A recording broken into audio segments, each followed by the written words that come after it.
લોકસભા બેઠક પર બૂથ કેપ્ચરિંગનો સમગ્ર કેસ કોંગ્રેસના નેતા હિંમતસિંહ પટેલનું નિવેદન સામે આવ્યું। કોંગ્રેસની લીગલ ટીમ કાયદેસરની કાર્યવાહી કરશે।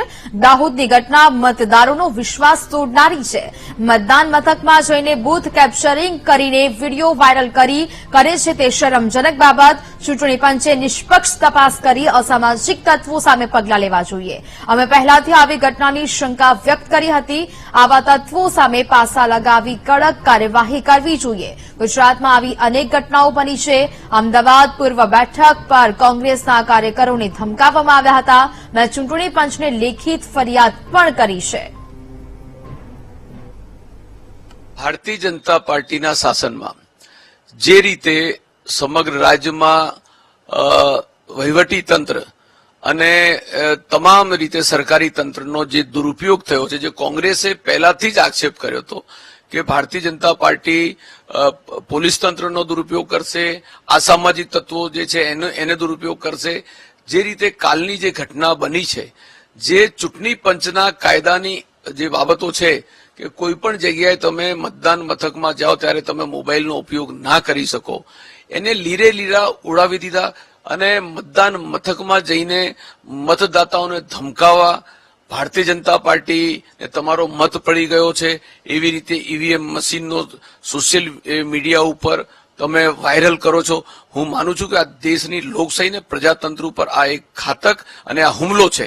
આની ઉપર કડકમાં કડક કાર્યવાહી કરીને આવા લોકોને તમે ગુંડા ધારા કે પાસાની અંદર તમારે પૂરી દેવા જોઈએ। ત્યારે આવી રીતે બૂથ કેપ્ચરિંગ થાય અને બૂથ કેપ્ચરિંગની અંદર ઓપનલી સામે ઈવીએમ મશીનને લઈને પોતાનો વિડીયો વાયરલ કરે, આ હું માનું છું કે માનવ સર્જિત સૌથી મોટું ગુનાહિત કૃત્ય છે।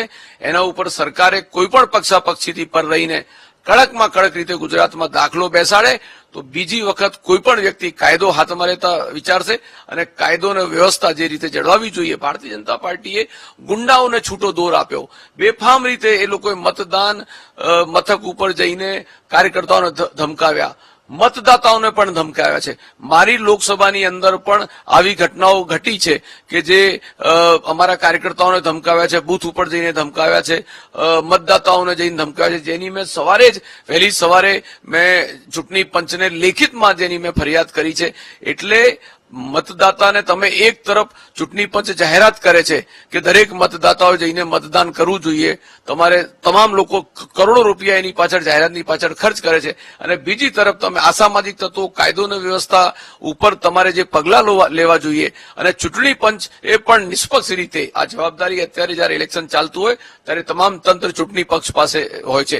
ચૂંટણી પંચે પણ નિષ્પક્ષ રીતે આવા અસામાજિક તત્વો એના ઉપર પગલાં લઈને જેલના સળિયા પાસે ધકેલી દેવા જોઈએ અને આવા ઉપર ગુંડાધારા અને પાસા જેવા કડક કાયદા લાગવા જોઈએ, જેનાથી લોકશાહી ઉપર વિશ્વાસ લોકોનો ટકી રહે। આ તો ખુલ્લે આમ મતદાતાનો હક તમે લઈ લો છો। તમે મતદાતાને મતદાન મથકમાં ઘૂસવા નથી દેતા, તમે એનું મતદાન પોતે કરી દો છો અને તમારો મત ભારતીય જનતા પાર્ટીને આપી દીધો છે। તમે આખું ઈવીએમ મશીન લઈને તમે સોશિયલ મીડિયા ઉપર બતાવો છો, એની અસર આખા રાજ્યમાં ને આખા દેશમાં પહોંચે છે।